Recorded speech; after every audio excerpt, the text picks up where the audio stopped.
Hey, what's going on guys? Migzuba here, and in today's video we're going to be taking a look at a mono black aggro deck for standard 2022. So at the beginning of the D&D set, I played mono black aggro for normal standard before I realized how much fun 2022 was. So today we're playing it in the 2022 queue, and this deck is honestly pretty solid. A lot of people have just discounted it, saying it's one of the worst monocolored decks behind, or right in front of blue, right? They're saying like, green's probably the best, then white, then you probably have like red, black, and blue. But I've actually had a lot of success with this exact mono black aggro deck. So we'll get into the new cards first, and then just go over the deck quickly. Shambling Ghast, new-ish. You guys know this card by now. When it dies, -1/-1 on a creature, or you get to make a treasure. Opal Sword is a cool equipment. It's just here to have another mana sink in the mid to late game. 1 mana to get it down, 2 mana to equip. Equipped creature gets +2/+0 and Death Touch. And then you have that flavor text, 8 mana, until end of turn when the sword gains whenever equipped creature deals combat damage to a player, that player loses the game. This card isn't here for that clause. It's more here for a aggressively statted piece of equipment that has a pretty cheap equip. It's kind of like Shadow Spear in my 2020 or 2021, I guess, normal standard version of the list, where you just kind of wanted a cheap equipment. I like this card. If it gave your creature lifelink, it'd be freaking nuts. Good card. We have, for new cards, the white. I was not a fan of white when it first dropped, but the more I play with it, the more I like it. It puts your opponent in a weird spot where, because chump blocking is a huge part of this meta, they have a lot of 1/1s, and they normally don't mind like trading or chumping a werewolf or stuff like that for their 1/1 to save some life. But if they ever chump block white, you just get a zombie. And that, whenever a creature is dealt damage, clause has not been very relevant because the meta has been really fast and entering tapped has been a liability. But the more I play with white, I really like it. I still don't love that ETB is tapped, but I like that it's an aggressive body that essentially replaces itself because the opponent has to eventually block it. So good card. What else do we have? Ebon Death and Gelatinous Cube as our 4-drops. Ebon Death is a flash 5/2 flyer, really good in this deck. You're trying to be aggressive, you're trying to trade off your creatures like Skyclave Shade, like White, like Eye Twitch. So Ebon Death can reanimate itself over and over and over again. Really solid card. Also, it gets like mid-ranger control. When they're taking out your creatures and having this in the yard, it's a very recurrent threat. Gelatinous Cube is great. 4 mana 4/3 is pretty aggressive. The 3 toughness is rough because it dies to Frostbite, it dies to Dragon's Fire, but being able to come down and eat something is really good. It takes a blocker out of the way. It's a pseudo removal spell. A lot of you guys mentioned this card's like Ravenous Chupacabra. It's more aggressively statted, so I like that. And the thing is, it reminds me more of Skyclave Shade because you can pump mana into it. Sorry, Skyclave Apparition, because if you don't pump mana into it and it dies, the opponent gets the creature back, very similar to the Skyclave Apparition token. But if you can pump mana into it, your opponent doesn't lose the thing. That can be very expensive. So I like this very much so as a tempo play on turn 4 to remove a blocker and push through even more damage. At our top end, we have Westgate Regent. 5 mana 4/4 flyer. Flying Ward, discard a card. So already it's going to be a 2-for-1 if your opponent tries to remove it with something that's not like Soul Shatter. Whenever it deals combat damage to a player, you put that many +1/+1 counters on it. So the first time this thing connects, it becomes a 8/8, then a 16/16, then a 32/32. So this thing goes crazy really fast, and it's essentially a must-answer threat on turn 5. The rest of the deck is just Eye Twitches to have a cheap flyer that can poke in some damage while also giving you access to the Learn mechanic. This helps fix your mana, removal spell, creature on 3 because we're a bit lacking in the 3-drop department, make something bigger, and go super wide in the mid to late game. Bloodchief's Thirst as early removal, very efficient answers to early threats, helps you push in damage, and later in the game can be kicked to remove bigger cards. 1 Flunk and 1 Power Word Kill is more just cheap earned removal to throw into the mix. Null Priest as a turn 2 play is totally fine. A Menace Lifelinker will typically get in there a couple times and gain you some life, and if not, you can cast it on turn 6 and reanimate something bigger, like a Nighthawk Scavenger, like a Cube, maybe like a Regent. It's possible. We have Skyclave Shade as more recurrent threats. That's what I like about this deck. While green can grind really long with like Ranger class and stuff like that, we can grind really long because of our access to the graveyard. Null Priest, Shade, Ebon Death, all these cards are very aggressively statted, and also, Null Priest is less, but all these cards are very aggressive and let you, be aggressive, first of all, and also let you play a longer game against mid-range and control. Speaking of the shade, bad against aggro, but I think it's a necessary evil. Again, like I said, lets you grind against control. I really do like this card. Not many people play it in their aggro decks in best of 1, but I'm a huge fan. Wouldn't go past 2 though, because it is punishing. It does have diminishing returns. Soul Shatter as just 3 mana removal, take out Goldspan Dragons, stuff like that. And yeah, guys, mana base is 2 Hive of the Eye Tyrants and 4 Faceless Havens, because I realize that I want to animate Faceless Haven a lot more than in other decks.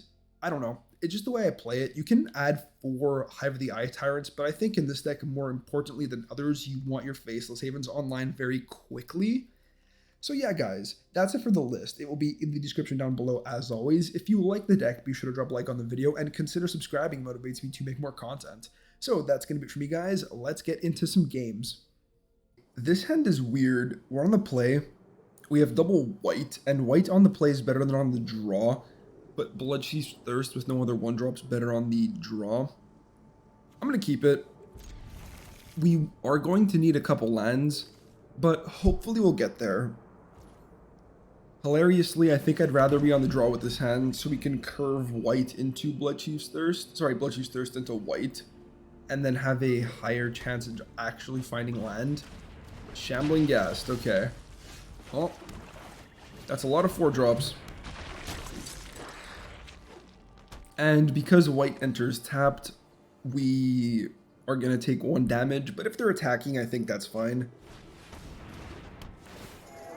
Okay. Golgari Treasure. Bad draw.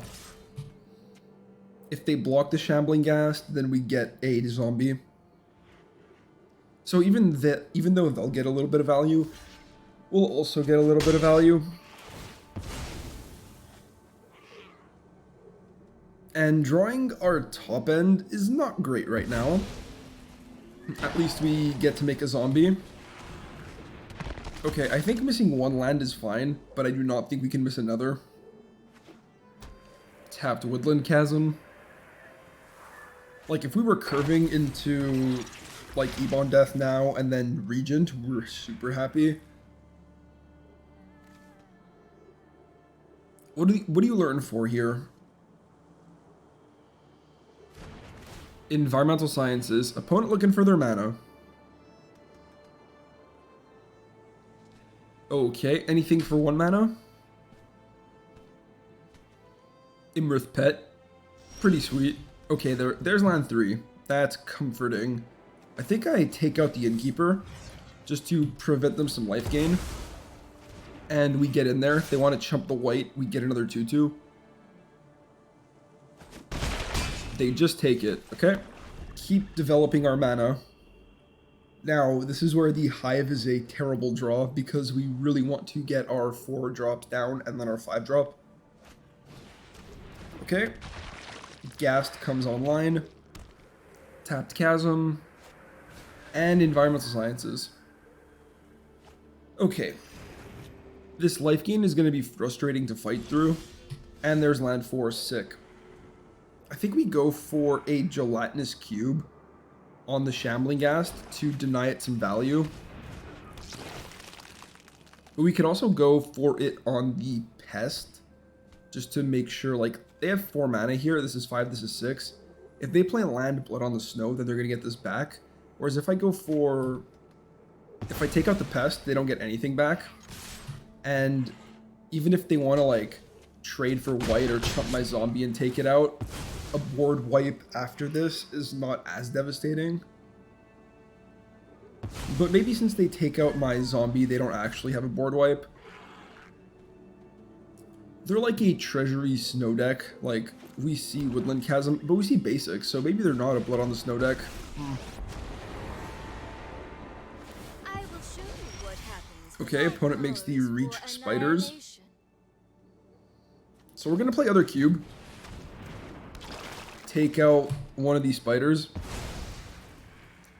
And I'm going to send both at Lulth. Not trying to have them draw an extra card every turn. If they want, they can trade Spider for white, but then it replaces itself with a 2/2. Okay, nice. You win this round. And I mean, our board is being pretty persistent. Burning Room Demon. Alright. Okay. What do you fetch? Okay, you may search your library for exactly 2 cards not named Burning Room Demon that have different names. If you do reveal those cards, an opponent chooses one of them, put the chosen card into your hand, shuffle the other one into your graveyard, and then shuffle. Okay. So it's like Wank Ultimatum. It's like Ultimatum on a creature that doesn't cast the spells and just tutors, and it's just one of the cards. Sounds a lot worse the more I talk about it, doesn't it? I don't like the fact that we can't push through damage. I think we just give them Binding. Lolth is way too much value right now. This is just a slow removal spell. Okay, let's say I attack with all. They block one of these, they take 6, they go down to 9. We flash this in. Similar turn. If they block one of these other creatures, we can flash in another one. I don't think we're playing Westgate Regent here. This is close because I feel like I have to keep being aggressive. Maybe I can take 1 turn off the aggression to see if they want to attack me, but I don't think they will.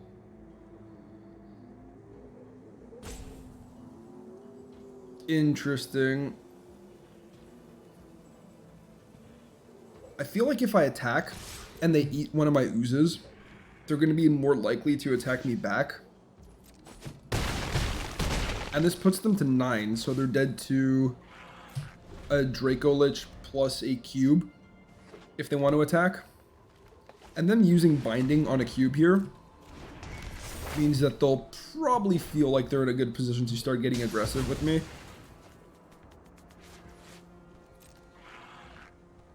Any attacks? No attacks. Okay. Opponent knows. So Draco Lich online, Faceless Haven, not a bad draw. I attack with both. They can block Ebon Death, take 2. That's not amazing for me. I think we just play Westgate Regent, and now we try to go wider than them. Because we have the land. So let's say they have 1 blocker only. Soul Shatter. Okay, good answer.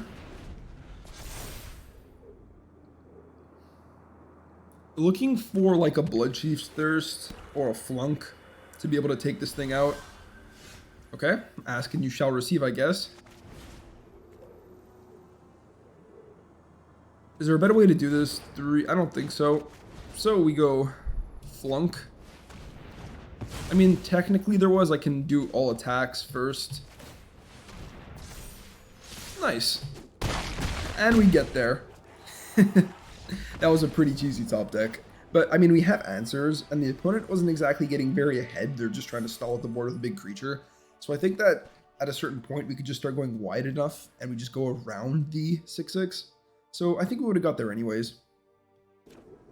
Okay, we're on the draw with no 1-drop, but 3 lands is pretty good. We have really solid 2-drops into a Soul Shatter. So we're just going to pass. Also, 3-drop is nice, especially with 2 lands. We do have 8 1-drop creatures, so ideally we're finding them on 1. But if not, I mean, what else can you really do? Okay, so is this a white turn, a Skyclave Shade turn, or a Null Priest turn? I think this is either Skyclave Shade or white.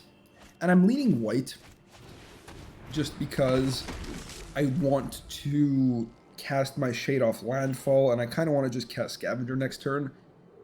And this looks like an Adventures deck, or Adventures deck, sorry. Don't mind me with that that word. We do not speak of Ventures. Adventures, sorry. So is this Soul Shatter, or is this just Scavenger? Let's attack. If they block, they block. Like, that's totally fine. I think we take the turn. I'm going to play Faceless Haven here. I think we take the turn to get Scavenger down. At the end of the day, this is just an aggro deck. So getting down a lifelink Death Toucher is going to be really good. Celestia right now could be Mardu. Sorry, Abzan, my bad. Could be Bant. Opponent has 3 mana. How far are they in this dungeon? Goblin Lair. Okay. I'm good. That's fine, I'll take 3. Okay, there's land 4 as well. So, I think we just attack to start. And to be mana efficient, I think we just play double 2-drop. Let's get in there. If they trump the white, we get a 2-2, which is really nice. Okay. Get down other Faceless Haven. We're only using 2 black pips anyways. So Skyclave Shade into other white. Holding on to Null Priest because of the kicker ability. Later on in the game, it might be relevant to cast for 6 mana. And we're already on, well, 4, about to be on 5. Okay, so it is banned. They get to make something bigger. They select the Goblin. I have a feeling they're going to try to trade a Goblin for a white right here. Is this an animate Faceless Haven turn? And just smash? Or is this a Soul Shatter your Ranger? If I had 6 mana, we could do both, but we do not have 6 mana. The only way they can get rid of my Faceless Haven is with blocking it with Ranger right now. I think we just Soul Shatter, attack. If they trade for my Shade, we reanimate it. That seems pretty good, right? Or we can attack all, see how they want to block. Maybe we just do that. If we're trading white for a Ranger, I think we're okay with that. I think any of our creatures trading for this Ranger are fine. And then we would get to hold open Soul Shatter. There's no creatures in the yard, so the benefit of doing it now is we get to push in one more Scavenger, one more damage with Scavenger. I really want them to block my Shade, though. Blocking white is not great for them, they just replace themselves. But if they're not blocking white, we're just pushing in 6 damage. This card has been surprisingly potent for me. Quandrix Command. Okay, they bounce my Scavenger. And they put some counters on the Ranger. I think now we just Soul Shatter. After them beefing this thing up. And now they have to either take 9 or make some blocks. None of the blocks are really good. Okay. We get a 2-2. And I'll play my land so we can keep building up Null Priest. Am I playing it out? That's a tough call. If I play it out, we're pretty wide, and they want to be attacking with Malison. Plus, we can animate Haven, and then we only need like the Null Priest and the Haven to attack to connect. I think we just play out Null Priest here. I don't think this is a grindy game. And if they just randomly have a sweeper in their creature aggro deck, then what can you really do? They will draw a card. I mean, sweeping after drawing a card with your creature is not bad, and now I'm kind of stressed out because they have triple white. Okay, they have another Ranger. Are they dead here? We animate Faceless Haven, they block 4/3, and they're dead, so we can animate. And get in there. Alright, sweet, GG's. Taking out Bant Ventures, sorry. I'm still kind of scarred like you guys are. Definitely Ventures, way less powerful. Okay, on the draw, sadly I think we need to mull his hand. It's really slow, only 2 lands and a Shambling Ghast. So we're going to send it away. This is better, like significantly better. We can drop off 1 Scavenger. And then still have Eye Twitch into the rest of the curve. Okay, ramp. Good thing we drew land 4. I'm always kind of worried about hitting it in aggro decks. Sultai. Sultai control. Okay. I'm guessing control. Could be ramp. I'm not sure. Sultai snow. So like maybe a blood on the snow deck.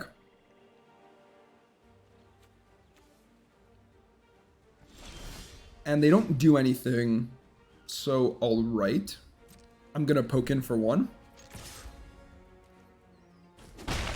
And let's just be mana efficient and play out Nighthawk Scavenger. This is the type of matchup that I'm glad I have tools to grind, like Ebon Death, like the Null Priest, like the Skyclave Shade, Teachings. They can't cast that, can they? Unless they have land. 1, 2, 3, 4, 5, that's 6, and we only have 5 cards in hand. Let's go, cast the Dead Teachings. No land, just play Teachings. It's castable. They have Treasure Chest. What kind of jank are we facing? Okay, so let's read this. 4 mana, sacrifice, roll d20. You know, I actually know what this card does just because my buddy was telling me how good he thinks it is. I think this card's absolute dog shit. So, 3 mana and 4, you can either lose 3 life, create 5 treasures, draw, gain 3, draw 3, and then search a library for a card. If it's an artifact, you put it onto the battlefield. Otherwise, put it in your hand. So if you guys haven't seen that card before, it's basically, I can tell you why. It's 7 mana over the course of 2 turns for a bunch of mediocre effects. Like, drawing 3 and gaining 3 is good, but it's not good for 7 mana. It's really overpriced.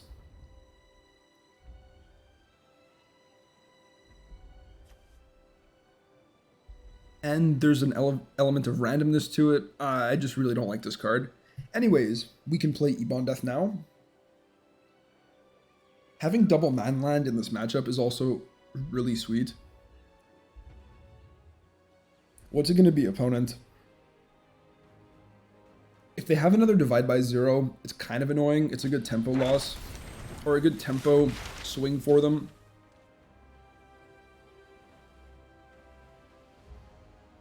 What do you learn for? Probably environmental sciences.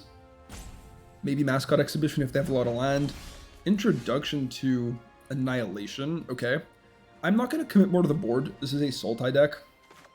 They can just Wrath me. So I think this is a good turn to go for the Faceless Haven. Attack and then play white. We still have a relevant board presence with Eye Twitch and white that needs to be answered, and we get to push in damage with the land. Instead of just spamming creatures to the board and then having everything get wiped by, I don't know, a Crippling Fear or a Shadow's Verdict. Finding the Old Gods. Okay. That's fine. Not bad. We can kick that eventually. So is this a Scavenger turn? I can animate Faceless Haven again, which is pretty funny. And just keep getting in there. This could just be an Ebon Death Draco Lich turn. I'm trying to figure out the best use of my mana. I can do... You know what? Maybe we just go for the Faceless Haven, attack, and then play Null Priest on 2. We have a ton to do with our mana. I think that's fine. And getting in damage is really relevant here. Like, if they're spending all this mana at sorcery speed just to deal with my cards, then they're not exactly doing too hot. And this is what I mean. This came down on turn 3, if I remember correctly, and it's just sat on the board doing absolutely nothing for them. Okay, they foretell. Double foretell. I think they're just dead on board. Not sure why you would do that. I have 3 power on board and a Faceless Haven, and you're tapped out. So we just farm weird Sultai control. Cool. Nice little curve. Let's go. Eye Twitch into Shade. And then we see whatever we can do on turn 3, whether that be a lesson, whether that be something else. Okay. I attack. Opponent will block. So, what's the take here? They take environmental sciences. Do we just take a 3-drop? I think we just take the 3-drop. As funny as that is. So, Swamp and white or Shade? Let's go for white. I'm already going to assume this is the Orzhov Blood Money deck. Still might be. So if they want to play like cheap chump blockers or even the professor, then we're happy to have it trade. But if they're just going to do that and remove my creature, then I'd rather it be the white than the shade. So get Haven down to get it off Summoning Sickness and play our 3-drop. Not the best 3-drop in the world, but it does allow us to play mana efficiently. Yeah, I feel like that's a good Environmental Sciences turn.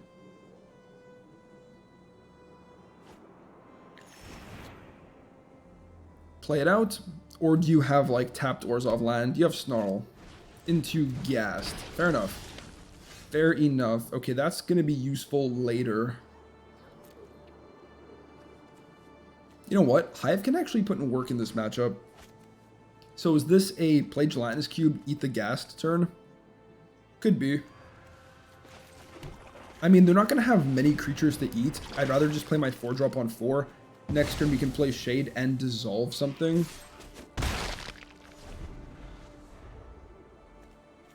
Like, what else is the Ghast eating? Eye Twitches, Spellbinders, like, I guess that's fine. What do you exile? I also don't want to attack with a Faceless Haven into a Spellbinder. They tax me on the Shade. Okay. So do I even bother attacking with this? I think so, just because we need them to... But if I attack with this, I have to spend 2 mana to dissolve. I don't have to, but I probably should. So we'll see.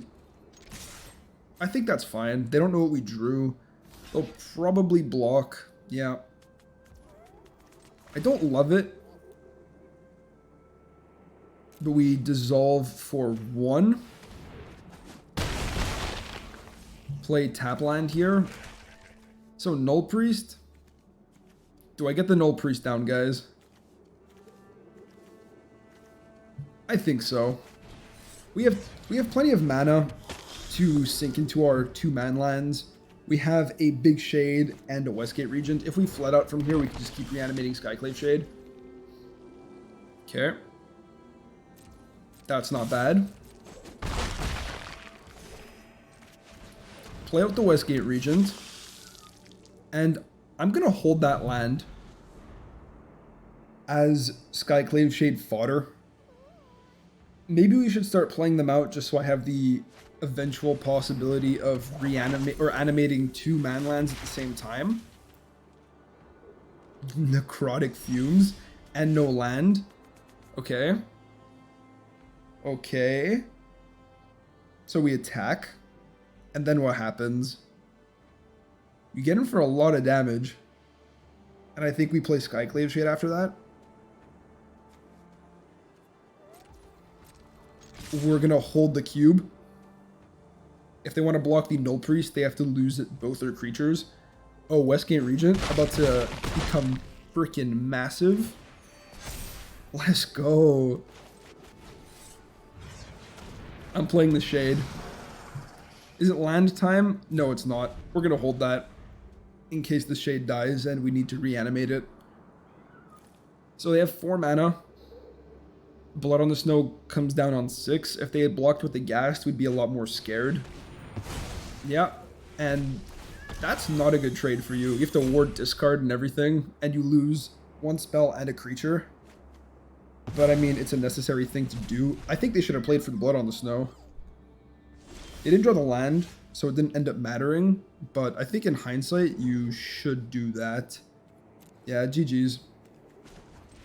I don't know if it freaking flashed. I'm just going to say it again. Here we just animate land and kill them. We could also just remove their thing. They're very dead on board.